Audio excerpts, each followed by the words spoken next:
빈서야, 내가 널 딸처럼 믿었는데 정말 실망이야. 평생을 품위 있게 살아온 74세 할머니의 차갑고 단호한 목소리가 병실에 울려 퍼진다. 당장 나가! 대호가 분노를 터뜨린다. 지금 당장 여기서 나가라고! 다시는 우리 앞에 나타나지 마! 오늘 사연 시작하기 전에 아래에 있는 무료 구독 버튼과 좋아요 한 번씩 꾹 눌러주세요. 여러분의 손길 하나가 제겐 큰 힘이 됩니다. 꾹 눌러주신 여러분께도 좋은 복이 찾아올 거예요. 부산 해운대의 고급 아파트 베란다에서 바라본 오후 햇살이 유난히 따뜻했습니다. 74세 최영자는 정갈하게 차려입은 옷차림으로 거실 소파에 앉아 아들 대호가 보낸 문자 메시지를 다시 한번 읽어보고 있었습니다. 엄마, 이번 주말도 회사 일로 못 내려가요. 죄송합니다. 짧고 건조한 문장이 영자의 마음을 서늘하게 만들었습니다. 또 일이래. 영자는 한숨을 내쉬며 휴대폰을 테이블 위에 올려놓았습니다. 명문대를 나온 자신의 자존심과 품위를 지키려 애썼지만 혼자 있을 때면 이런 쓸쓸함이 밀려왔습니다. 47세가 된 아들 강대호는 서울의 대형 로펌에서 변호사로 일하며 성공한 삶을 살고 있었지만 어머니와의 관계만큼은 여전히 어색하고 멀게만 느껴졌습니다. 영자는 벽에 걸린 대호의 졸업사진을 바라보았습니다. 학사 가운을 입고 환하게 웃고 있는 아들의 모습이었습니다. 그때만 해도 자랑스러웠습니다. 하지만 지금은 그 성공이 오히려 벽이 된 것 같았습니다. 어린 대호의 모습을 떠올렸습니다. 공부하는 모습이 예뻐서 늘 더 많은 것을 요구했던 기억이 났습니다. 대호야, 너는 꼭 서울대 가야 해. 엄마가 못다한 꿈을 내가 이뤄주렴. 그때는 아들을 위한다고 생각했습니다. 하지만 지금 돌이켜보니 정작 대호가 무엇을 원하는지는 한 번도 물어보지 않았던 것 같았습니다. 거실 한편에는 대호가 어릴 때 그린 그림들이 액자에 담겨 있었습니다. 초등학교 때 그린 가족 그림에서 어린 대호는 엄마 손을 잡고 웃고 있었습니다. 그때는 정말 행복해 보였는데 언제부터 이렇게 멀어진 걸까요? 영자는 그림 속 어린 아들의 환한 미소를 보며 가슴이 아려왔습니다. 전화벨이 울렸습니다. 영자는 혹시나 하는 마음으로 발신자를 확인했습니다. 대호였습니다. 갑자기 가슴이 두근거렸습니다. 여보세요, 대호야? 네, 엄마. 안녕하세요. 그래, 잘 지내지? 요즘 너무 바쁘다며? 언제 부산에 내려올 거니? 엄마가 미역국도 끓여놓고 기다리고 있는데. 대호의 목소리에는 깊은 피로가 묻어났습니다. 회사에서 밤 11시 넘게 들어와요. 솔직히 엄마랑 얘기할 시간도 없고요. 주말에도 소송 준비하느라 정신이 없습니다. 이번 건이 워낙 큰 사건이라서요. 영자의 가슴이 답답해졌습니다. 대호, 내가 나한테 전화라도 좀 자주 하지. 엄마가 얼마나 기다리는지 아니? 혼자 있으면 얼마나 심심한지 몰라. 텔레비전만 보고 있으니까 답답해서 견딜 수가 없어. 엄마, 저도 힘들어요. 매일 고객 미팅에 법정 출석에 서류 작성에 정말 여유가 없습니다. 주말에도 쉴 틈이 없어요. 이해해 주세요. 전화기 너머로 들려오는 아들의 목소리는 차갑기만 했습니다. 대호는 속으로 생각했습니다. 어릴 때부터 엄마는 늘 나한테 요구만 했어. 공부만 해라, 1등만 해라, 의대 가라, 변호사 되라. 내가 진짜 원하는 게 뭔지는 묻지도 않았고, 친구들과 놀고 싶다고 해도 안 된다고만 했잖아. 피아노 치고 싶다고 했을 때도 그런 거 할 시간에 영어 단어나 외우라고 했고, 하지만 이런 속마음을 어머니에게 털어놓을 용기는 없었습니다. 성인이 된 지금도 어머니 앞에서는 여전히 숨이 막히는 기분이었습니다. 그래도 가끔은 전화라도 엄마가 얼마나 외로운지 알아? 이웃 아주머니들은 아들이 매일 안부 전화한다는데 엄마 민서가 인사드린다고 하네요. 요즘 엄마 많이 걱정하고 있어요. 자주 찾아뵙겠다고 하더라고요. 대화는 어김없이 며느리 김민서 이야기로 넘어갔습니다. 44세인 민서는 부산의 고급 요양원에서 실무팀장으로 일하고 있었습니다. 겉으로는 시어머니를 극진히 모시는 효부처럼 행동했지만 영자는 뭔가 석연치 않은 느낌을 지울 수 없었습니다. 민서가 자꾸 요양원 이야기를 하던데 무슨 뜻이니? 나보고 요양원에 들어가라는 건가? 아, 그건 나중에 직접 대화해요. 지금은 시간이 없어서 저녁에 또 회의가 있거든요. 알았어. 바쁘면 끊어. 건강 조심하고 너무 무리하지 말고. 네, 엄마도 건강 조심하세요. 전화를 끊은 후 영자는 깊은 한숨을 내쉬었습니다. 대호와의 대화는 언제나 이런 식이었습니다. 서로 마음을 열지 못하고 겉돌기만 했습니다. 영자는 자신도 모르게 눈물이 맺혔습니다. 내가 뭘 잘못했을까? 아들을 성공시키려고 그렇게 애썼는데 왜 이렇게 멀어진 걸까? 며칠 후 아침 초인종이 울렸습니다. 민서가 시어머니를 찾아왔습니다. 문을 열자마자 환한 미소를 지으며 인사했습니다. 어머님, 오늘 얼굴에 생기가 도네요. 민서는 애교 섞인 목소리로 인사했습니다. 역시 젊은 시절 미인이셨다는 말이 거짓말이 아니네요. 지금도 정말 우아하세요. 어머님 같은 분이 우리 동네에 계신다는 게 자랑스러워요. 영자는 겉으로 웃었지만 속으로는 의심스러운 마음이 들었습니다. 즉, 저 여우 같은 웃음은 도대체 뭐야? 민서의 과도한 칭찬과 아첨이 자연스럽지 않게 느껴졌습니다. 세월이 쌓인 여자의 직감으로 뭔가 계산적인 냄새가 났습니다. 어머님, 제가 피부 관리도 좀 도와드릴까요? 요양원에서 일하다 보니 어르신들 케어하는 노하우가 꽤 생겼거든요. 특히 어머님 같은 분은 조금만 관리해드리면 정말 훨씬 더 젊어 보이실 것 같아요. 피부도 좋으시고 체형도 정말 좋으세요. 고마워, 민서야. 그런데 요양원 일은 많이 힘들지 않니? 어르신들 모시는 게 쉽지 않을 텐데. 전혀요. 오히려 어르신들을 돌보는 일이 너무 보람차요. 특히 어머님 같은 품격 있는 분이 계시면 일하는 맛이 날 것 같아요. 다른 어르신들도 어머님을 보면 얼마나 부러워할까요? 정말 모든 면에서 완벽하세요.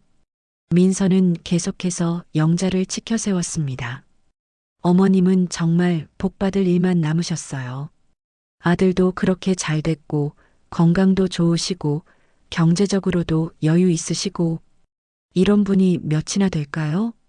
이때 영자는 민서의 눈빛에서 뭔가 다른 것을 포착했습니다.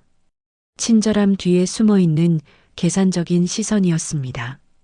이 애가 내 재산 상황까지 파악하고 있네. 불편한 기분이 들었지만 겉으로 드러내지는 않았습니다. 요즘 혼자 계시니까 많이 외로우실 텐데 제가 자주 와서 말벗이 되어드릴게요. 어머님 같은 분과 이야기하면 제가 더 배우는 게 많아요. 인생 선배님의 지혜를 듣고 싶어요. 영자는 점점 민서의 진위를 의심하기 시작했습니다. 너무 친절하고 너무 적극적이었습니다. 게다가 은근히 영자의 경제 상황이나 건강 상태를 떠보는 질문들을 자주 했습니다. 특히 보험이나 재산 관리에 대한 이야기를 자주 꺼내는 것이 이상했습니다. 저녁이 되어 혼자 남은 영자는 창밖 바다를 바라보며 깊은 생각에 잠겼습니다. 해운대 앞바다에 떠있는 요트들이 석양에 물들어 아름다웠지만 마음은 복잡했습니다. 내가 너무 엄격하게 키운 걸까? 대호가 나를 멀리하는 이유가 정말 바쁨 때문일까? 그리고 민서, 저 애는 도대체 뭘 노리는 걸까? 평생을 강하게 살아온 영자였지만 노년에 접어들수록 진정한 가족의 따뜻함이 그리워졌습니다. 성공한 아들이 있고 친절한 며느리가 있어도 마음 깊은 곳에 공허함은 채워지지 않았습니다. 오히려 민서의 과도한 친절이 더욱 불안하게 만들었습니다. 무언가 평화로운 일상 속에 균열이 생기고 있다는 느낌이 들었습니다. 며칠 후 화요일 오후 민서가 다시 영자를 찾아왔습니다. 이번에는 손에 고급스러운 브로셔와 두꺼운 서류 봉투를 들고 있었습니다. 평소보다 더 정성스럽게 화장을 하고 온 모습이 눈에 띄었습니다. 어머님, 안녕하세요. 민서는 평소보다도 더 밝은 표정으로 인사했습니다. 오늘은 어머님께 정말 좋은 소식을 가져왔어요. 어머님만을 위한 특별한 기회거든요. 영자는 거실로 민서를 안내하며 차를 준비했습니다. 무슨 좋은 소식이니? 그렇게 들뜬 얼굴을 하고서 민서는 소파에 앉으며 영자의 걸음걸이를 유심히 관찰했습니다. 어머님, 혹시 요즘 허리 통증이 심하시지 않으세요? 지난번에 계단 오르내리실 때 조금 힘들어 하시는 모습을 봤거든요. 그리고 무릎도 좀 불편하시죠? 영자는 잠시 멈칫했습니다. 실제로 최근 들어 허리와 무릎이 예전 같지 않았습니다. 특히 아침에 일어날 때 관절이 뻣뻣하고 오래 서 있으면 허리가 아팠습니다. 그야 나이가 있으니까 그렇지. 큰 문제는 아니야. 다들 이 나이에는 어디 한 곳씩 아픈 법이잖아. 어머님, 그게 바로 문제예요. 민서는 진지한 표정으로 몸을 앞으로 기울였습니다. 지금은 조금 불편한 정도지만 시간이 지나면서 점점 더 심해질 수 있어요. 제가 요양원에서 일하면서 수많은 어르신들을 봤는데 초기에 관리를 제대로 안 하시면 나중에 정말 후회하세요. 민서는 브로셔를 펼쳐 보였습니다. 화려한 시설 사진들과 함께 프리미엄 헬스케어 시스템 24시간 전문 의료진 상주, 맞춤형 재활 프로그램이라는 문구들이 눈에 띄었습니다. 제가 일하는 요양원 VIP실로 오시면 어떨까요? 병원보다 훨씬 체계적인 건강 관리를 받을 수 있어요. 24시간 전문 간호사가 상주에서 관리해드리고 물리치료사도 매일 와서 재활 운동도 도와드려요. 난 아직 요양원 갈 정도는 아니야. 영자의 목소리에는 거부감이 묻어났습니다. 요양원이라는 단어 자체가 자신의 자존심을 건드렸습니다. 요양원은 정말 몸이 불편한 사람들이 가는 곳 아니야? 어머님, 그게 아니에요. 민서는 급히 해명했습니다. 요즘은 개념이 완전히 바뀌었어요. 예방 차원에서 건강할 때 미리 준비하시는 분들이 대부분이에요. 특히 어머님 같은 분은 일반실이 아니라 VIP실에서 호텔 같은 최고급 서비스를 받으셔야죠. 민서는 브로셔의 VIP실 사진을 가리키며 설명했습니다. 보세요. 이게 VIP실이에요. 호텔 스위트룸보다 더 좋아요. 개인 화장실에 거실까지 있고 발코니에서 바다도 보여요. 어머님 같은 품격 있는 분에게 딱 맞는 곳이에요. 영자는 사진을 들여다보았습니다. 정말 고급스러워 보였습니다. 하지만 여전히 마음이 편하지 않았습니다. 그리고 대호 씨도 이게 마음이 훨씬 편할 거예요. 안 그래요, 어머니? 민서는 교묘하게 아들 이야기를 꺼냈습니다. 서울에서 어머니 걱정하느라 얼마나 마음 아프겠어요. 어머님께서 전문적인 케어를 받고 계시면 대호 씨도 마음 놓고 일에 집중할 수 있을 거예요. 이때 마침 대호가 주말이라 부산에 내려왔습니다. 민서는 기다렸다는 듯이 요양원 이야기를 꺼냈습니다. 여보, 어머님 요양원 VIP실 상품 정말 좋던데요. 한번 보실래요? 어머님도 관심을 보이세요. 대호는 피곤한 표정으로 서류를 받아들었습니다. 이틀간 밤샘 작업을 한 터라 몹시 지쳐 보였습니다. 요양원이요? 엄마가 원하시나요? 처음에는 거부감이 있으셨는데 제가 자세히 설명드리니까 많이 관심을 보이세요. 민서는 능숙하게 설득했습니다. 특히 건강관리 시스템이 정말 체계적이거든요. 어머님 연세를 생각하면 미리 준비하시는 게 좋을 것 같아요. 대호는 서류를 꼼꼼히 살펴보기 시작했습니다. 변호사인 만큼 계약서 검토는 습관이었습니다. 그런데 몇 장을 넘기다가 이상한 조항이 눈에 띄었습니다. 글씨가 작게 적혀 있어서 자세히 들여다봐야 했습니다. 민서 씨, 이건 뭐예요? 대호는 손가락으로 한 줄을 가리켰습니다. 계약자 사망 시 지정 수익자에게 보험금 70% 지급이라고 되어 있는데요. 민서는 잠시 당황하는 기색을 보였지만 곧 자연스럽게 웃음으로 넘겼습니다. 아, 그거요? 어머님, VIP실 전용 특별보험 상품이에요. 일반 상품보다 어머님한테 훨씬 유리한 조건이거든요. 보장 범위도 넓고요. 걱정 안 하셔도 돼요. 그런데 여기 지정 수익자가 누구인지 명시가 안 되어 있네요. 그건 나중에 어머님이 원하시는 분으로 정하시면 되죠. 보통은 가족분들로 하시거든요. 대호 씨나 저나 아니면 다른 가족분이나. 대호의 변호사 본능이 작동하기 시작했습니다. 수십 년간 계약서를 다뤄온 경험으로 이런 모호한 표현은 대부분 문제가 있었습니다. 특히 보험금과 관련된 조항에서 지정 수익자를 명확히 하지 않는다는 것은 상식적이지 않았습니다. 민서 씨, 이 보험 상품에 대해서 좀 더 자세히 설명해 주세요. 보험료는 얼마나 되고 보장 내용은 구체적으로 어떻게 되나요? 여보, 너무 복잡하게 생각하지 마세요. 민서는 약간 초조한 기색을 보이며 말했습니다. 저희 요양원에서 VIP 고객들만 가입할 수 있는 특별 상품이거든요. 어머님 같은 분에게 딱 맞는 거예요. 다른 곳에서는 이런 조건으로 받을 수 없어요. 영자는 아들과 며느리의 대화를 지켜보며 불안한 마음이 들었습니다. 대호야, 너무 어려운 것 같은데 꼭 필요한 건가? 엄마는 지금도 충분히 잘 지내고 있는데. 엄마, 일단 제가 좀 더 자세히 알아보고 결정하죠. 이런 중요한 일은 서두르면 안 되니까요. 민서는 아쉬워하는 표정을 지었습니다. 그럼 너무 오래 고민하지는 말아주세요. 이런 좋은 조건은 자리가 한정되어 있거든요. 다른 분들도 많이 문의하고 계세요. 그날 밤 대호는 잠들지 못하고 요양원 계약서를 다시 한번 자세히 검토했습니다. 뭔가 석연치 않은 부분들이 여러 군데 눈에 띄었습니다.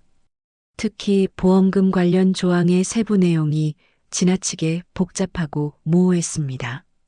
왜 이렇게 중요한 내용을 작은 글씨로 적어놨을까요? 이상하다. 정상적인 요양원 계약서라면 이렇게 복잡할 이유가 없는데. 대호는 의문을 품기 시작했습니다. 민서의 과도한 적극성도 이해하기 어려웠습니다. 시어머니를 위한다고 하지만 뭔가 다른 목적이 있는 것처럼 보였습니다. 다음 날 아침 영자도 밤새 잠을 이루지 못했습니다. 내 노후를 맡길 곳인데 왜 이렇게 불안하지? 뭔지 모를 불안감에 잠에 들지 못했습니다. 요양원 자체보다는 민서의 태도가 마음에 걸렸습니다. 너무 열성적이고 뭔가 서두르는 느낌이었습니다. 그리고 대호의 표정도 심상치 않았습니다. 변호사인 아들이 저렇게 신중한 표정을 짓는다는 것은 분명 뭔가 문제가 있다는 뜻이었습니다. 대호는 그날 밤부터 며칠 동안 요양원 관련 서류를 비밀리에 조사하기 시작했습니다. 변호사로서의 직감이 계속 불안 신호를 보내고 있었습니다. 월요일 아침 일찍 사무실에 도착한 대호는 인터넷으로 민서가 근무하는 요양원에 대해 검색해 보았습니다. 해운대 프리미엄 실버케어 센터. 홈페이지는 깔끔하고 고급스러워 보였지만 대호는 더 깊이 파고들었습니다. 요양원 평가 사이트, 정부 인증 현황, 그리고 관련 뉴스까지 샅샅이 훑어보았습니다. 점심시간에 대호는 직접 요양원에 전화를 걸었습니다. 안녕하세요. 해운대 프리미엄 실버케어 센터죠? VIP실 관련해서 문의가 있는데요. 네, 안녕하세요. 어떤 문의사항이신가요? 김민서 팀장님이 추천해 주신 특별보험 상품이 있다고 들었는데 혹시 자세한 설명을 들을 수 있을까요? 전화 너머에서 잠시 침묵이 흘렀습니다. 아, 김민서 팀장님 추천이시군요. 그럼 팀장님 전용 고객관리 대상이시겠네요. 혹시 성함이 어떻게 되시나요? 강대호입니다. 아, 강대호 변호사님, 팀장님께서 말씀 많이 하셨어요. 어머님 건 특별히 신경 써서 관리하라고 하시더라고요. 대호는 이상한 느낌이 들었습니다. 특별히 신경 써서? 왜 민서가 우리 가족에게 그렇게 관심이 많지? 혹시 이런 VIP 전용 보험 상품을 가입하신 분들이 많나요? 그건 개인정보라서 자세히 말씀드리기는 어렵지만 팀장님이 관리하시는 특별 고객분들이 몇 분 계세요. 대호는 더 캐물었습니다. 그 고객분들도 보험금 수익자 조항이 비슷한가요? 그건 죄송하지만 제가 답변드리기 어려운 부분이에요. 팀장님께 직접 문의해 주세요. 전화를 끊은 후 대호는 뭔가 석연치 않은 기분이 들었습니다. 민서가 특별 고객을 따로 관리한다는 것, 그리고 그 고객들에게만 이런 보험 상품을 권한다는 것이 이상했습니다. 한편 민서는 시어머니에게 더욱 적극적으로 접근하고 있었습니다. 화요일 오후 민서는 영자에게 고급 과일 바구니를 들고 찾아왔습니다. 어머님, 제가 백화점에서 가장 좋은 과일로 골라왔어요. 어머님 건강을 위해서라면 뭐든지 해드리고 싶어요. 영자는 민서의 과도한 친절이 부담스러웠지만 겉으로는 고마워했습니다. 고마워, 민서야. 그런데 너무 자주 이런 걸 가져오면 미안해서 어떡하니? 어머님, 무슨 말씀이세요? 저에게는 어머님이 친정 어머니보다 더 소중한 분이에요. 민서는 영자의 손을 잡으며 말했습니다. 요양원에 들어오시면 제가 매일 개인 PT도 해드릴게요. 다른 어르신들이 저를 보고 효부라고 부르세요. 영자는 속으로 생각했습니다. 효부는 무슨, 눈빛에 욕심이 가득한데 민서의 말과 행동이 일치하지 않는다는 느낌이 점점 강해졌습니다. 어머님, 그런데 혹시 대호 씨랑 어머님 재산 관리에 대해서 뭔가 계획이 있으신가요? 민서는 조심스럽게 물어봤습니다. 재산 관리? 대호랑 그런 얘기는 아직 안 해봤는데 왜? 아니에요, 그냥. 요양원 쪽에서 가족분들의 의견도 중요하다고 해서요. 혹시 대호 씨가 어머님 보험을 자기 명의로 바꾸려고 한다는 얘기는 없었죠? 영자는 깜짝 놀랐습니다. 대호가? 설마 그럴 리가. 저도 정확히는 몰라요. 민서는 마치 걱정하는 듯한 표정을 지었습니다. 근데 요양원 쪽에서 그런 얘기가 살짝 나와서요. 아들분들이 가끔 그런 경우가 있다고 하더라고요. 물론 대호 씨는 아닐 거예요. 이 말을 들은 영자는 마음이 복잡해졌습니다. 대호가 정말 그런 생각을 하고 있는 걸까요? 최근에 계약서를 그렇게 꼼꼼히 살펴본 것도 그런 이유일까요? 민서야, 그런 일이 실제로 있니? 어머님, 요즘 세상이 각박해져서요. 자식들이 부모님 재산에 관심을 갖는 경우가 종종 있어요.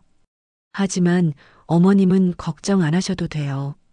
제가 옆에서 지켜드릴게요.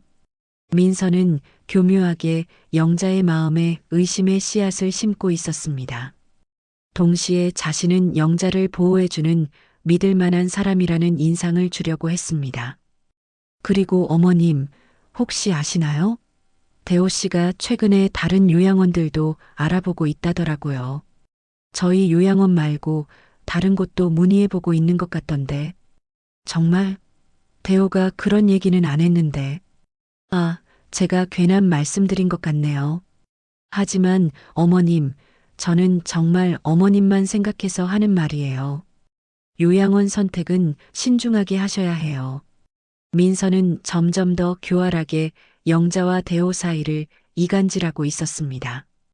그 주 목요일 대호는 요양원에 대해 더 자세히 알아보기 위해 인터넷 검색을 계속했습니다. 그러던 중 요양원 관련 법률 상담 사이트에서 흥미로운 글을 발견했습니다. 요양원 보험 사기 주의 사항이라는 제목의 글이었습니다.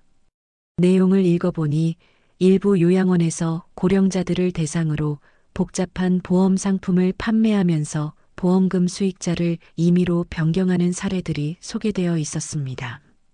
설마, 대호는 소름이 돋았습니다. 민서가 제시한 계약서의 조건들이 이 글에서 경고하는 내용과 비슷했습니다. 대호는 즉시 동료 변호사에게 자문을 구했습니다. 현우야, 혹시 요양원 관련 보험 사기 사건 다뤄본 적 있어? 있지, 왜? 혹시 문제 있어? 우리 엄마 일인데 민서 씨가 요양원 입소를 권하면서 이상한 보험 상품을 추천하고 있어. 보험금 수익자 조항 확인해 봤어? 그게 문제야. 수익자가 명확하지 않게 되어 있어. 그거 위험 신호야. 최근에 그런 수법으로 고령자들 상대로 사기치는 사례가 늘고 있어. 조심해야 할 것 같은데. 어떤 식으로 진행되는데? 보통 가족이나 가까운 사람이 접근해서 신뢰를 쌓은 다음 복잡한 보험 상품을 권해. 그러면서 슬그머니 자신을 수익자로 등록하는 거지. 특히 요양원 직원들이 그런 경우가 많아. 대화를 마친 후 대호는 확신이 들었습니다. 민서에게 뭔가 문제가 있다는 것을. 하지만 아직 확실한 증거는 없었습니다.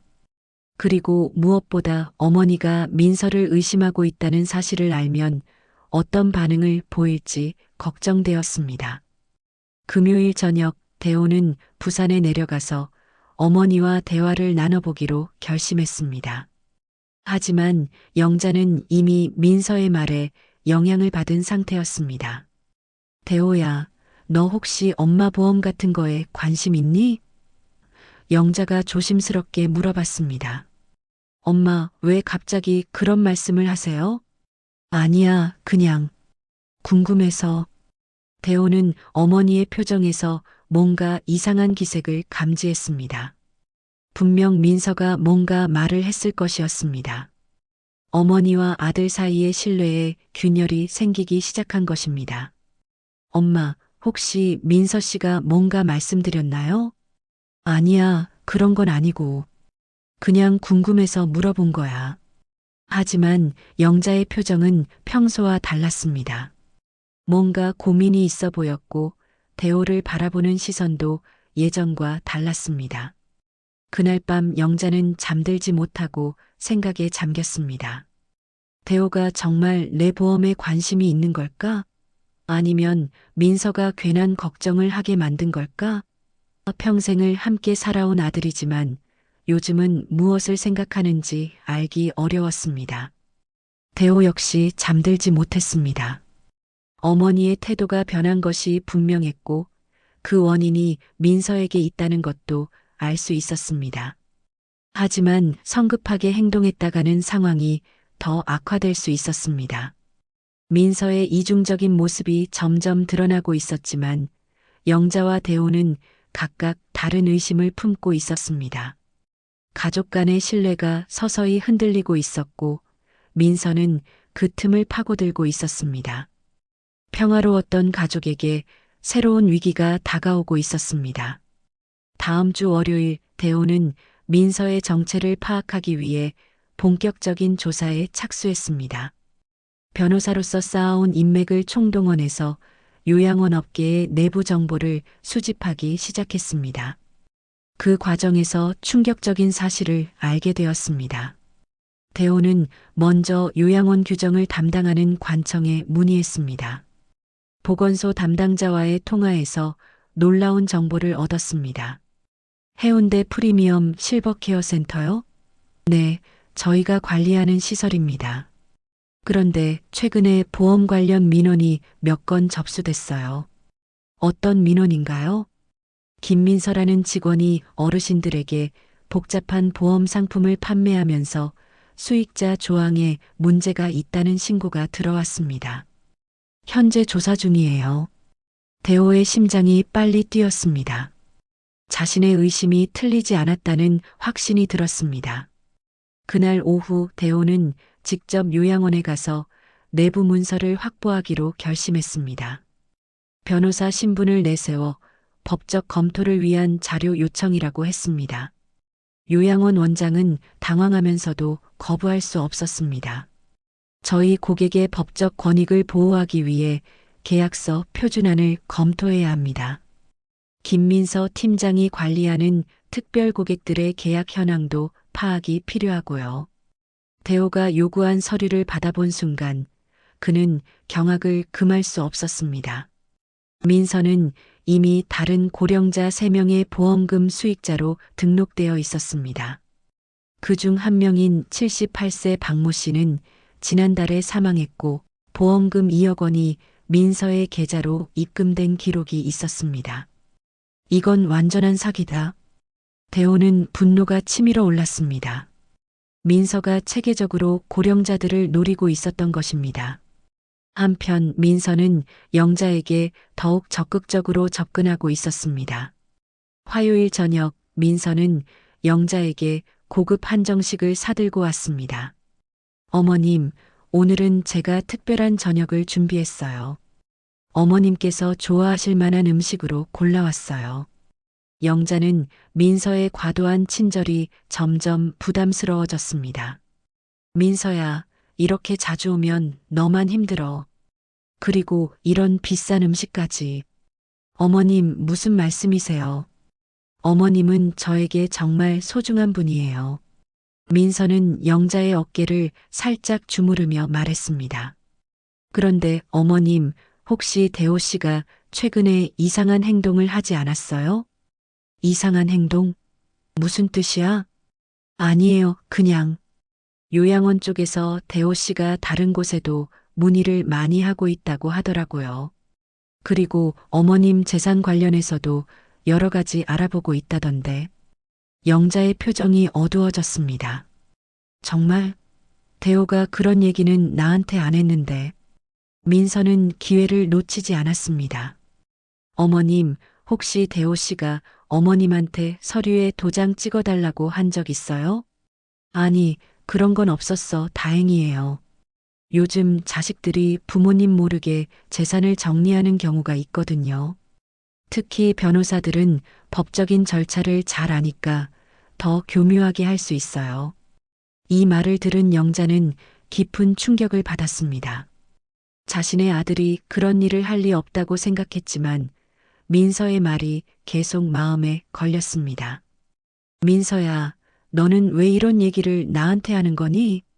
어머님, 저는 정말 어머님만 생각해서 하는 말이에요. 제가 요양원에서 일하면서 이런 일을 너무 많이 봤거든요. 어머님이 혹시라도 피해를 당하실까봐 걱정되는 거예요. 민서는 교묘하게 자신을 영자의 보호자로 포지셔닝하고 있었습니다. 동시에 대호에 대한 의심을 계속 심어주고 있었습니다. 수요일 밤 대호는 수집한 증거들을 정리하며 민서의 범행 수법을 파악했습니다. 민서는 먼저 고령자와 신뢰관계를 구축한 후 복잡한 보험 상품을 권유했습니다. 그 과정에서 자신을 보험금 수익자로 등록시키고 고령자가 사망하면 보험금을 챙기는 방식이었습니다. 대호는 더 이상 참을 수 없었습니다. 목요일 저녁 그는 민서를 직접 만나 추궁하기로 결심했습니다. 민서 씨, 잠깐 얘기 좀 하죠. 민서는 평소와 달리 긴장한 기색을 보였습니다. 무슨 일이세요, 대호 씨? 당신이 우리 엄마를 어떻게 하려고 하는지 다 알고 있어요. 무슨 말씀이세요? 저는 어머님을 위해서. 대호는 준비해온 서류를 민서 앞에 내밀었습니다. 이게 뭔지 설명해 보세요. 박모 씨, 이모 씨, 정모 씨. 이분들 보험금 수익자가 왜 당신으로 되어 있죠? 민서의 얼굴이 창백해졌습니다. 그건 그분들이 자발적으로요? 박모 씨는 지난달에 돌아가셨죠. 그리고 보험금 2억 원이 당신 계좌로 들어갔고요. 대호 씨, 오해가 있는 것 같은데. 오해가 아니에요. 대호의 목소리가 높아졌습니다. 당신, 우리 엄마까지 노린 거 맞죠? 우리 엄마를 요양원에 입소시키고 보험금 수익자를 당신으로 바꾸려고 했던 거죠? 민서는 잠시 당황했지만 곧 차가운 표정으로 돌변했습니다. 증거 있으세요? 법적으로 문제가 될 만한 증거 말이에요. 증거요? 이것만으로도 충분해요. 대호는 서류를 흔들며 말했습니다. 그건 모든 절차가 합법적으로 진행된 거예요. 어르신들이 모두 동의하신 일이고요. 대화가 격해지는 순간 영자가 나타났습니다. 목소리를 듣고 나온 것이었습니다. 무슨 일이야? 왜 이렇게 큰 소리로 얘기하고 있어? 영자는 대호와 민서가 대치하고 있는 모습을 보고 당황했습니다. 특히 대호의 손에 들린 서류와 민서의 창백한 얼굴을 보니 뭔가 심각한 일이 벌어지고 있다는 것을 직감했습니다. 엄마, 이 사람이. 어머님. 민서가 급히 끼어들었습니다. 대호 씨가 저를 오해하고 있어요. 제가 어머님을 속이려고 했다고 하는데 전혀 그런 게 아니에요. 영자는 두 사람 사이에서 혼란스러워했습니다. 한쪽은 자신의 아들이고 다른 한쪽은 그동안 친절하게 대해준 며느리였습니다. 대체 무슨 일인지 설명해줘. 영자의 목소리에는 불안감이 묻어났습니다. 바로 그때 영자는 갑작스러운 가슴 통증을 느꼈습니다. 과도한 스트레스와 충격으로 인해 몸에 이상이 생긴 것이었습니다. 엄마. 대호가 영자를 부축했습니다. 영자는 그대로 쓰러져 의식을 잃었습니다. 대호는 급히 119에 신고했고 영자는 응급실로 이송되었습니다. 병원으로 향하는 구급차 안에서 대호는 분노와 죄책감에 휩싸였습니다. 어머니를 보호하려고 했던 일이 오히려 어머니를 위험에 빠뜨린 것 같았습니다. 그리고 민서의 차가운 마지막 표정이 계속 떠올랐습니다. 응급실 복도에서 대호는 초조하게 기다리고 있었습니다. 의사가 나올 때까지 몇 시간이 흘렀지만 시간이 멈춘 것 같았습니다. 그동안 민서는 어디론가 사라져버렸고 대호는 혼자 어머니의 상태를 걱정해야 했습니다. 보호자분이세요? 의사가 나와서 대호에게 말을 걸었습니다. 네, 아들입니다. 어머니 상태는 어떤가요? 다행히 생명에는 지장이 없습니다. 과도한 스트레스로 인한 일시적인 쇼크 상태였어요. 하지만 혈압이 많이 올라가 있어서 며칠 입원해서 경과를 지켜봐야겠습니다. 대호는 안도의 한숨을 쉬었습니다. 그러나 동시에 어머니가 이런 상황에 처하게 된 것에 대한 죄책감이 몰려왔습니다. 다음 날 아침 영자가 깨어났습니다. 대호는 밤새 병실에서 지켜보고 있었습니다. 엄마, 괜찮으세요? 많이 놀라셨죠? 영자는 천천히 일어나 앉으며 어제 일을 떠올렸습니다. 대호야, 어제 민서랑 무슨 일이 있었던 거니? 왜 그렇게 싸우고 있었어? 대호는 잠시 망설였습니다. 어머니의 상태가 아직 안정되지 않은 상황에서 충격적인 사실을 말해도 될지 고민되었습니다. 하지만 더 이상 숨길 수는 없었습니다. 엄마, 민서 씨에 대해서 말씀드려야 할 게 있어요. 무슨 얘기니? 대호는 신중하게 말문을 열었습니다. 민서 씨가 엄마를 이용해서 보험금을 노리고 있었어요. 이미 다른 어르신들에게도 같은 수법을 써서 돈을 빼앗았고요. 영자는 믿을 수 없다는 표정을 지었습니다. 설마, 민서가 그런 애가 아닌데. 엄마, 제가 직접 확인한 자료예요. 대호는 가져온 서류를 보여주었습니다. 민서 씨는 이미 세 분의 어르신으로부터 보험금을 받았어요. 그중 한 분은 지난달에 돌아가셨고 2억 원이 민서 씨 계좌로 들어갔어요. 영자는 서류를 들여다보며 충격을 받았습니다. 그동안 자신을 친절하게 대해준 며느리가 실제로는 자신의 재산을 노리고 있었다는 사실이 믿어지지 않았습니다. 그럼 민서가 나한테 친절하게 한 것도 다 계산이었던 거야? 그런 것 같아요, 엄마. 요양원 입소를 권한 것도 그 이상한 보험 상품을 추천한 것도 모두 엄마를 속이기 위한 계획이었던 거예요.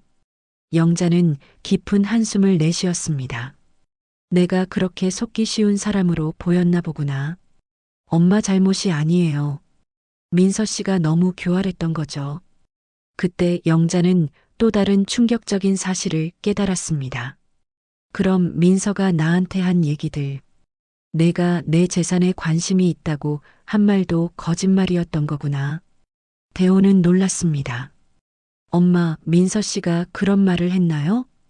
응, 내가 내 보험을 내 명의로 바꾸려고 한다고 하더라. 그래서 내가 의심하게 됐어. 대호는 분노가 치밀어 올랐습니다. 민서가 단순히 보험금만 노린 것이 아니라 가족 간의 관계까지 망가뜨리려고 했다는 것을 알았기 때문입니다. 엄마, 정말 죄송해요. 제가 더 빨리 알아챘어야 했는데. 아니야, 대호야. 오히려 내가 나를 지켜준 거야. 내가 아니었다면 나는 정말 큰 피해를 당했을 거야. 모자는 서로를 바라보며 그동안 쌓였던 오해와 거리감이 조금씩 사라지는 것을 느꼈습니다. 한편 민서는 상황이 급변한 것을 알고 대책을 세우고 있었습니다. 그날 오후 민서는 다시 병원에 나타났습니다. 마치 아무 일도 없었던 것처럼 환한 미소를 지으며 영자를 찾아왔습니다. 어머님, 어떻게 되신 거예요? 갑자기 쓰러지셔서 얼마나 놀랐는지 몰라요. 영자는 민서를 차갑게 바라보았습니다. 민서야, 이제 그만하자. 어머님, 무슨 말씀이세요? 내가 뭘 노리고 있는지 다 알고 있어. 더 이상 나를 속이려고 하지 마. 민서는 잠시 당황했지만 곧 태연한 표정을 지었습니다. 어머님, 대호 씨가 뭔가 이상한 말씀을 드린 것 같네요. 저는 정말 어머님만 생각해서. 그만해. 영자의 목소리가 높아졌습니다. 다른 어르신들한테 한 짓도 다 알고 있어. 보험금 받은 것도 말이야. 이때 대호가 병실에 들어왔습니다. 민서를 보자마자 경계심을 드러냈습니다.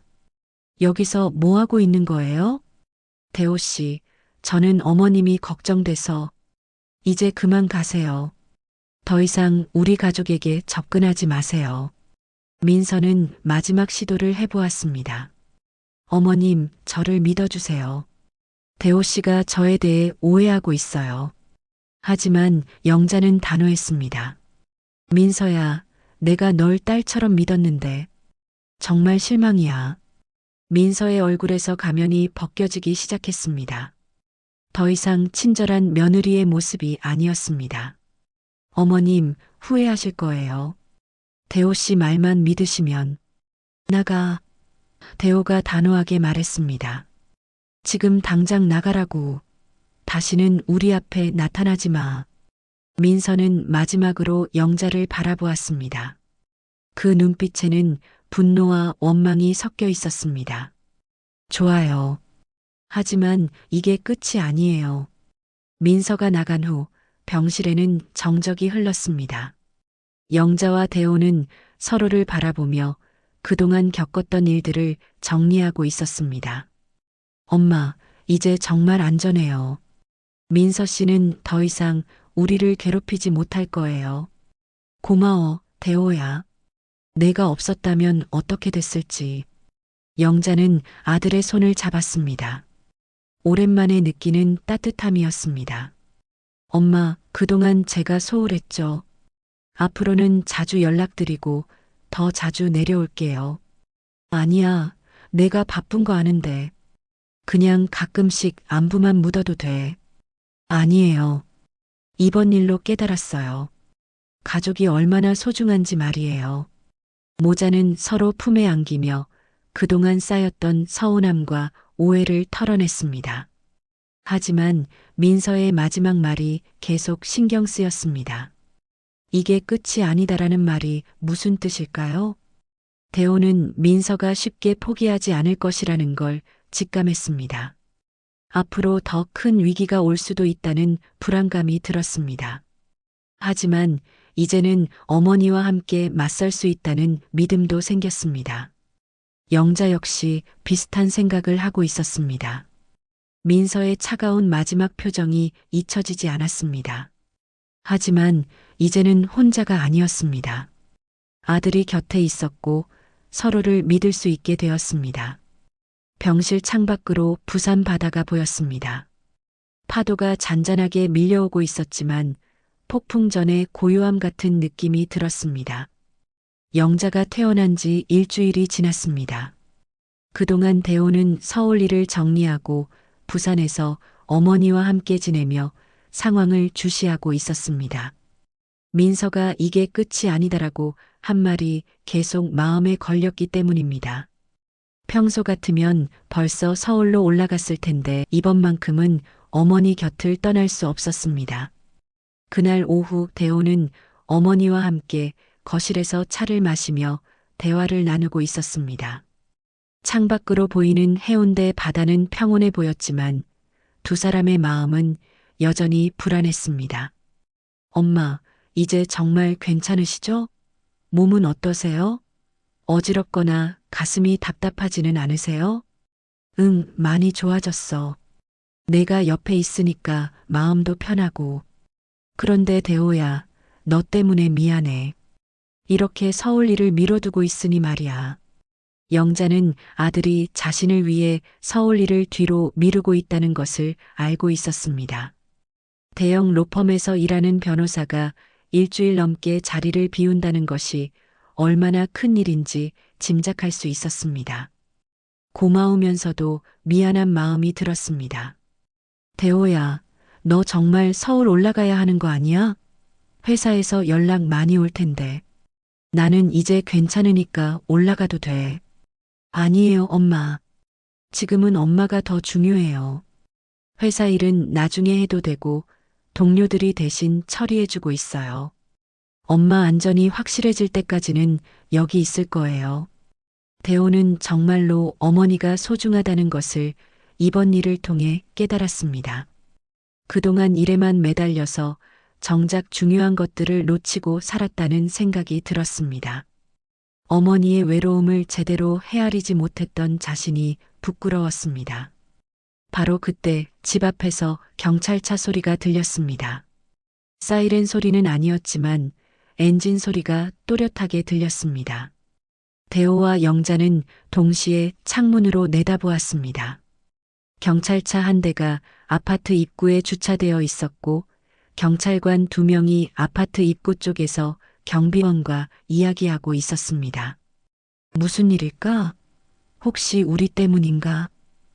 영자가 걱정스럽게 물었습니다. 글쎄요. 일단 지켜봅시다. 몇 분 후 초인종이 울렸습니다. 대호가 문을 열자 제복을 입은 경찰관이 서 있었습니다. 안녕하세요. 부산 해운대 경찰서 형사과입니다. 혹시 최영자님 댁이 맞나요? 네, 맞습니다.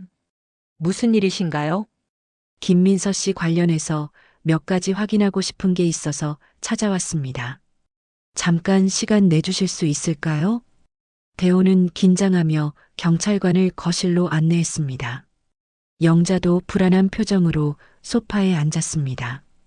경찰관은 수첩을 꺼내며 본격적인 질문을 시작했습니다. 먼저 어떤 일인지 설명해 주시겠어요? 김민서 씨가 근무하던 요양원에서 해고당한 후 3일 전부터 실종됐습니다. 집에도 없고 휴대폰도 꺼져 있고 가족들과도 연락이 안 되고 있어요. 그런데 최영자님을 마지막으로 만난 사람 중 한 분이라고 해서 조사하는 중입니다. 영자와 대호는 서로 놀란 표정으로 바라보았습니다. 민서가 실종됐다는 소식은 예상하지 못했던 일이었습니다. 실종이요? 정확히 언제부터인가요? 지난 월요일부터 연락이 안 되고 있습니다. 요양원 동료들도 그날 이후로 못 봤다고 하고요. 혹시 최근에 김민서 씨가 이상한 행동을 했거나 위협적인 말을 한 적이 있나요? 대호는 민서가 병원에서 한 마지막 말을 떠올렸습니다. 이게 끝이 아니다라는 말이 더욱 불길하게 느껴졌습니다. 단순한 협박이 아니라 무언가를 계획하고 있었던 것 같았습니다. 사실 민서 씨가 저희를 속이려고 했던 일이 있었어요. 어머니를 대상으로 보험 사기를 시도했거든요. 제가 그것을 알아내서 추궁했더니 화를 내며 병원에서 나갔어요. 구체적으로 어떤 일이었나요? 자세히 말씀해 주세요. 대호는 민서의 보험 사기 시도에 대해 자세히 설명했습니다. 요양원에서 고령자들을 대상으로 복잡한 보험 상품을 판매하면서 자신을 수익자로 등록시키는 수법, 이미 다른 어르신들로부터 보험금을 받은 사실, 그리고 어머니도 같은 방식으로 속이려 했던 일까지 모든 것을 상세히 이야기했습니다. 경찰관은 메모를 하며 진지하게 들었습니다. 그럼 김민서 씨가 조직적으로 사기를 저질렀다는 얘기네요? 다른 피해자들도 있고요? 네, 이미 3분의 어르신이 피해를 당했어요. 증거 자료도 있습니다. 요양원에서 받은 내부 문서와 보험금 이체 기록까지 모두 확보했어요. 그 자료들을 저희에게 제출해 주실 수 있나요? 수사에 중요한 자료가 될 것 같습니다. 물론입니다. 언제든지 드릴 수 있어요. 경찰관은 몇 가지 질문을 더한 후 명함을 남기고 갔습니다. 혹시 김민서 씨와 관련해서 이상한 일이 생기면 즉시 연락 주세요. 그리고 며칠간은 특히 조심하시기 바랍니다. 경찰관이 떠난 후 집안은 무거운 분위기에 휩싸였습니다. 민서가 실종됐다는 소식이 오히려 더 불안하게 만들었습니다. 단순히 사라진 것이 아니라 무언가를 꾸미고 있을 가능성이 높아 보였습니다. 대호야, 민서가 실종된 게 우리 때문일까? 혹시 우리가 너무 심하게 한 건 아닐까? 아니에요, 엄마. 민서 씨가 잘못한 일이 들통나서 도망간 것 같아요. 엄마는 전혀 잘못이 없어요. 하지만 대호도 마음이 편하지 않았습니다. 민서가 단순히 도망간 것일까? 아니면 복수를 계획하고 있는 것일까? 걱정되었습니다. 특히 이게 끝이 아니다라는 마지막 말이 계속 머릿속을 맴돌았습니다. 엄마, 오늘부터는 혼자 외출하지 마세요. 꼭 필요한 일이 있으면 제가 같이 갈게요. 그래야겠다. 나도 무서워졌어. 그날 저녁 대호는 집 주변을 꼼꼼히 살펴보며 보안에 신경을 썼습니다. 아파트 경비실에 들러 경비원에게도 낯선 사람이 오거나 수상한 일이 있으면 즉시 연락해달라고 부탁했습니다. 또한 집 현관문 잠금 장치도 다시 한번 점검했습니다. 다음 날 아침 영자는 우편함에서 이상한 편지를 발견했습니다. 발신자 이름이 없고 손으로 쓴 글씨였습니다. 봉투에는 영자의 이름만 적혀 있었고 우표도 붙어 있지 않았습니다. 누군가 직접 넣은 것 같았습니다. 대호야, 이거 봐. 이상한 편지가 왔어. 대호가 편지를 열어보니 민서의 글씨였습니다. 내용이 섬뜩했습니다. 어머님, 저를 배신하신 걸 후회하게 해드릴게요. 대호 씨도 마찬가지고요. 제가 얼마나 준비를 잘했는지 곧 보여드릴 테니까 기대하세요. 이제 진짜 게임이 시작됩니다. 대호는 즉시 경찰서에 신고했습니다. 하지만 편지만으로는 구체적인 위협이라고 보기 어렵다는 답변을 들었습니다. 일단 조심하시고 더 구체적인 위협이나 이상한 일이 있으면 바로 신고하세요. 그리고 편지는 증거물로 보관해 두세요. 그날부터 대호는 어머니와 함께 있는 시간을 더욱 늘렸습니다. 혹시 모를 상황에 대비해 집 곳곳에 비상벨도 설치했습니다. 또한 주변 이웃들에게도 상황을 설명하고 도움을 요청했습니다. 사흘 후 또 다른 편지가 도착했습니다. 이번에는 더욱 구체적이고 위협적인 내용이었습니다. 곧 만날 거예요. 어머님이 제게 빚진 것들을 청산할 시간이에요. 제가 그동안 얼마나 친절했는데 그 보답을 이렇게 받다니 정말 실망이에요. 영자는 두려움에 떨었습니다. 대호야, 민서가 정말 우리한테 해코지 하려는 것 같아. 이제 어떻게 해야 하지? 엄마, 걱정하지 마세요. 제가 반드시 지켜드릴게요. 경찰에도 다시 신고하고 보안도 더 강화하겠어요. 하지만 대호도 속으로는 불안했습니다. 민서가 어떤 방식으로 접근할지 예측하기 어려웠고 언제 나타날지도 알 수 없었습니다. 보이지 않는 적과 싸우는 기분이었습니다. 그날 밤 대호는 잠들지 못하고 집안을 지키고 있었습니다. 새벽 2시쯤 집 밖에서 이상한 소리가 들렸습니다. 마치 누군가 조심스럽게 걸어다니는 소리 같았습니다. 창문으로 내다보니 아파트 주차장에서 누군가가 대호의 차 주변을 서성이고 있었습니다. 어둠 속에서 정확히 알아볼 수는 없었지만 체형과 걸음걸이가 민서와 비슷해 보였습니다.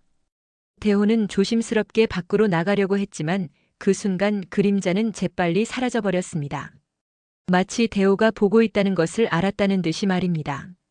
아침에 차를 확인해 보니 타이어 2개가 펑크 나 있었고 차체에 작은 흠집도 여러 개 생겨 있었습니다. 이제 정말 장난이 아니네. 대호는 다시 경찰서에 신고했습니다. CCTV 확인해 보겠습니다. 그리고 순찰을 늘리겠어요. 하지만 CCTV에는 명확한 증거가 잡히지 않았습니다. 민서가 매우 교묘하게 사각지대를 이용해서 움직이고 있었습니다. 영자는 점점 스트레스를 받기 시작했습니다. 대호야, 이런 식으로 계속 살 수는 없잖아. 민서를 찾아서 확실히 정리해야 해. 엄마, 위험해요. 경찰이 찾을 때까지 기다려야 해요. 상황은 점점 악화되고 있었습니다. 민서는 보이지 않는 곳에서 지속적으로 위협을 가하고 있었고 영자와 대호는 극도의 불안감 속에서 하루하루를 보내야 했습니다. 민서의 위협이 계속되면서 일주일이 더 지났습니다. 경찰 수사만으로는 한계가 있었고 민서는 점점 더 대담해지고 있었습니다. 엄마, 제가 직접 민서 씨를 찾아보겠어요. 이렇게 계속 당하고만 있을 수는 없어요. 제가 변호사니까 법적인 절차도 잘 알고요. 혼자 하는 게 아니라 경찰과도 협조해서 할 거예요. 대호는 먼저 민서의 지인들을 찾아다니기 시작했습니다. 요양원 동료들, 과거 친구들, 심지어 전 남자친구까지 연락해서 민서의 행방을 추적했습니다. 그 과정에서 충격적인 사실을 알게 되었습니다. 민서의 대학 동창에게서 들은 이야기였습니다. 민서가 예전부터 그런 성향이 있었어요. 대학 때도 교수님들한테 잘 보이려고 다른 학생들 험담하고 학과 행사비 관리할 때도 돈을 빼돌린 적이 있었거든요. 그런 일이 있었나요? 네, 그때는 큰 문제가 되지 않았지만 다들 민서를 조심하라고 했어요. 겉으로는 친절하지만 속으로는 계산적이라고. 대호는 민서가 단순한 순간적 충동이 아니라 오랫동안 이런 식으로 살아왔다는 것을 깨달았습니다. 한편 영자는 집에서 혼자 있는 시간이 늘어나면서 과거를 돌아보고 있었습니다. 민서의 행동들을 다시 생각해 보니 처음부터 이상한 점들이 많았습니다. 왜 진짜 딸보다 더 친절했을까? 왜 내 경제 상황을 그렇게 자세히 알려고 했을까? 영자는 자신이 너무 순진했다는 생각이 들어 자책하기도 했습니다.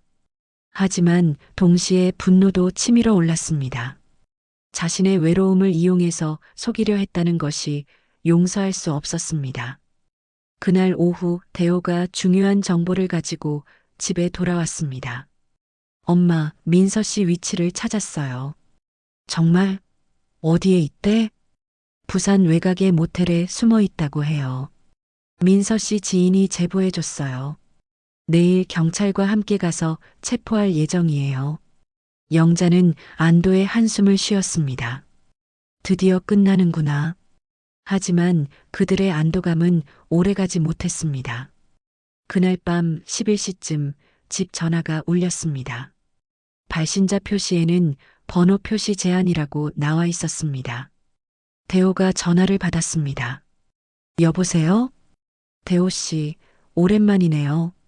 민서의 목소리였습니다. 대호는 즉시 녹음 기능을 켰습니다. 민서 씨, 지금 어디에 있어요? 그게 중요한가요? 저는 작별 인사를 하려고 전화했어요. 작별 인사요? 네, 어머님과 대호 씨에게 마지막으로 할 말이 있어서요. 영자도 전화 소리를 듣고 대호 옆으로 왔습니다. 대호는 스피커폰으로 바꿨습니다. 민서야, 너 지금 무슨 생각을 하고 있는 거니? 영자가 떨리는 목소리로 말했습니다. 어머님, 저를 배신하신 것 후회하세요? 배신? 내가 언제 너를 배신했다는 거야? 저는 어머님을 진짜 어머니처럼 생각했어요. 그런데 대호 씨 말만 듣고 저를 믿지 않으셨잖아요. 민서의 목소리에는 기이한 감정이 섞여 있었습니다. 분노와 슬픔, 그리고 뭔가 비틀린 애정 같은 것이었습니다. 민서 씨, 그만하고 자수하세요. 지금이라도 늦지 않았어요. 대호가 차분하게 말했습니다. 자수요? 제가 뭘 잘못했는데요? 저는 어머님을 위해서 한 일뿐인데. 다른 어르신들한테 한 짓은 어떻게 설명할 거예요? 민서는 잠시 침묵했다가 웃음소리를 냈습니다.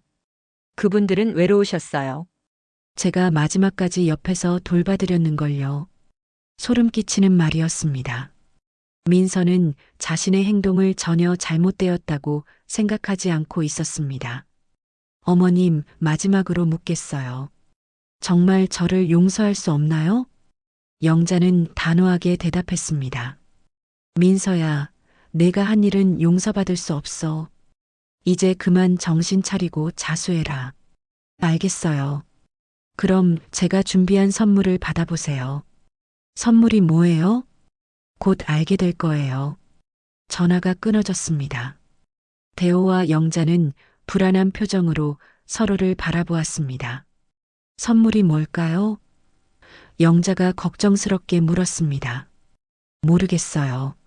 일단 경찰에 신고하고. 그때 집 밖에서 이상한 냄새가 나기 시작했습니다. 타는 냄새 같은 것이었습니다.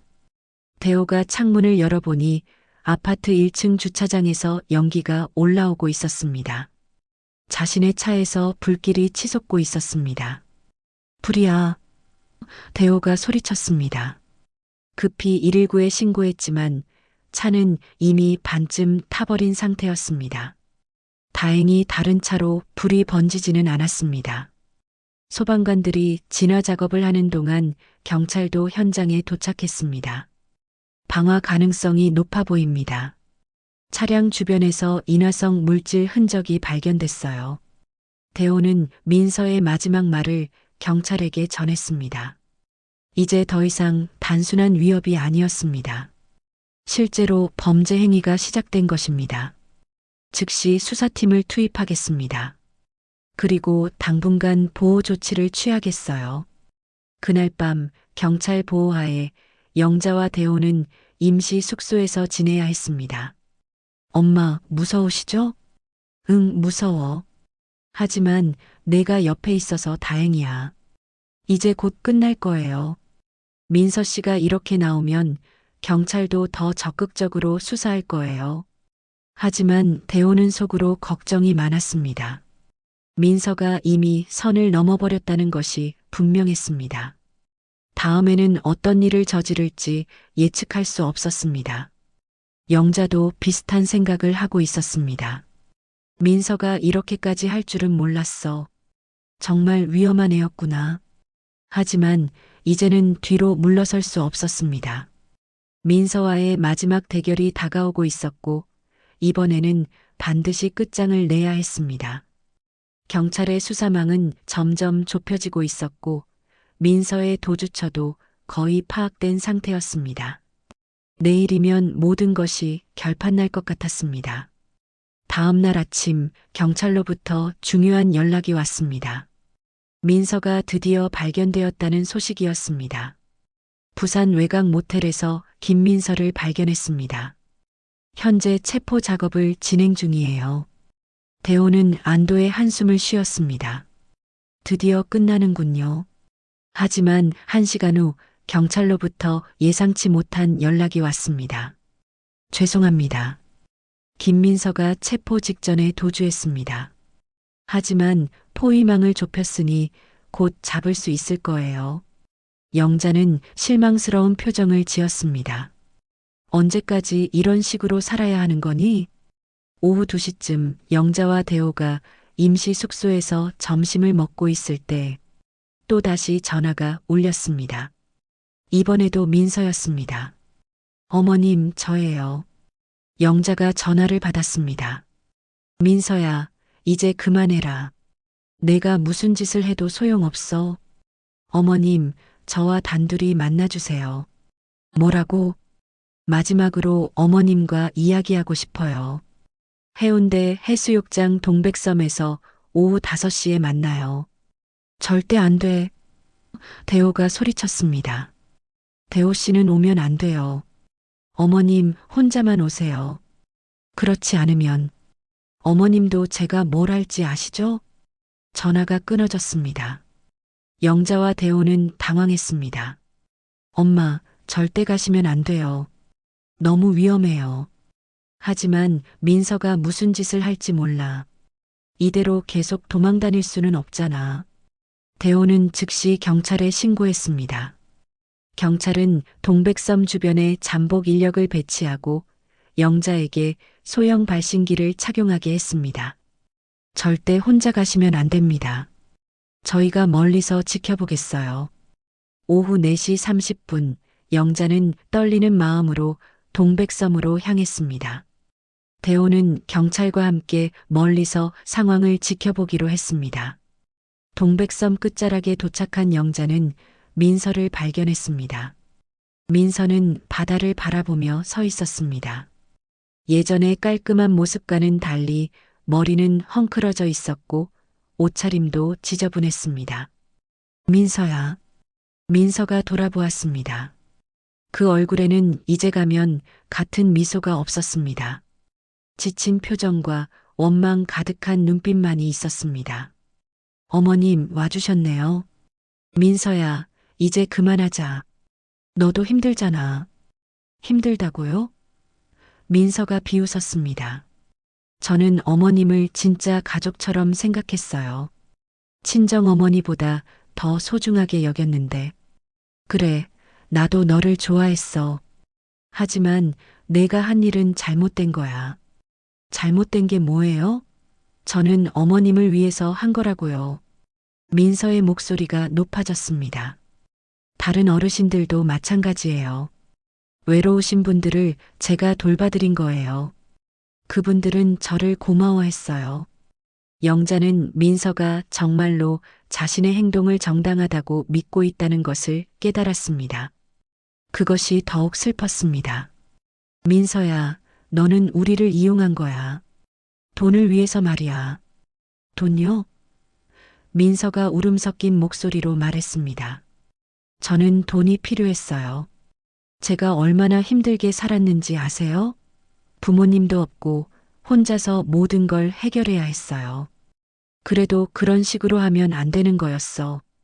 그럼 어떻게 해야 했나요? 어머님들은 돈도 많고 외롭기만 하시잖아요. 저는 어머님들에게 행복을 드렸어요. 민서는 점점 흥분하고 있었습니다. 멀리서 지켜보던 경찰들이 조금씩 가까이 다가오고 있었습니다. 민서야, 이제 경찰도 오고 있어. 더 이상 도망갈 수 없어. 자수해라. 자수요? 저는 끝까지 갈 거예요. 바로 그때 민서가 주머니에서 작은 칼을 꺼냈습니다. 영자는 깜짝 놀라 뒤로 물러났습니다. 민서야, 위험해. 그거 내려놔. 어머님, 저와 함께 가요. 우리 둘이 함께 끝내요. 민서가 영자에게 다가오려는 순간 숨어서 지켜보던 대호가 뛰어나왔습니다. 엄마에게서 떨어져. 대호가 민서와 몸싸움을 벌이는 사이 경찰들이 달려왔습니다. 민서는 결국 제압되었고 칼도 압수되었습니다. 김민서, 당신을 사기, 방화, 협박 혐의로 체포합니다. 수갑을 찬 민서는 마지막으로 영자를 바라보았습니다. 어머님, 저는 정말 어머님을 사랑했어요. 영자는 슬픈 표정으로 민서를 바라보았습니다. 민서야, 사랑은 이런 게 아니야. 진짜 사랑은 상대방을 해치지 않는 거야. 민서가 경찰차에 타는 모습을 보며 영자는 복잡한 감정을 느꼈습니다. 분노도 있었지만 동시에 안타까움도 있었습니다. 한 달 후 민서는 재판에서 징역 8년을 선고받았습니다. 다른 피해자들에 대한 보상도 이루어졌습니다. 요양원도 민서 사건 이후 보안 시스템을 대폭 강화했습니다. 영자와 대호는 이제 평온한 일상을 되찾았습니다. 대호는 서울과 부산을 오가며 어머니를 더 자주 찾아뵙기로 했습니다. 엄마, 이번 일로 깨달은 게 있어요. 뭘? 가족이 얼마나 소중한지 말이에요. 앞으로는 자주 연락드리고 엄마 곁에 더 많이 있을게요. 영자는 아들의 손을 잡으며 미소를 지었습니다. 고마워, 대호야. 하지만 너무 무리하지는 마. 가끔 안부만 물어도 충분해. 아니에요. 이제는 정말 달라질 거예요. 저녁 무렵 모자는 함께 해운대 바닷가를 걸었습니다. 파도가 잔잔하게 밀려오고 있었습니다. 엄마, 앞으로는 이런 일 없을 거예요. 제가 엄마를 지켜드릴게요. 응, 고마워. 그리고 대호야. 네. 엄마도 미안했어. 그동안 너만 바라보고 살았는데 내 마음은 제대로 헤아리지 못했던 것 같아. 엄마, 이제야 진짜 가족 같다는 생각이 들어. 두 사람은 서로 손을 잡고 바다를 바라보았습니다. 저녁 햇살이 바다를 황금빛으로 물들이고 있었습니다. 멀리서 바라본 부산 바다는 평화로웠습니다. 긴 악몽 같은 시간은 끝났고 진정한 가족의 시간이 시작되었습니다. 노후의 안전은 돈이 아니라 진정한 사람들과의 관계에서 나온다는 것을 그들은 뼈저리게 깨달았습니다. 영자와 대호는 이제 서로를 더 깊이 이해하게 되었고 앞으로 남은 시간들을 소중히 함께 보내기로 다짐했습니다. 오늘 사연 끝까지 함께 해주셔서 감사합니다. 여러분의 작은 손길, 구독과 좋아요가 다음 사연을 만드는데 큰 힘이 됩니다. 가족처럼 오래 함께해요. 감사합니다.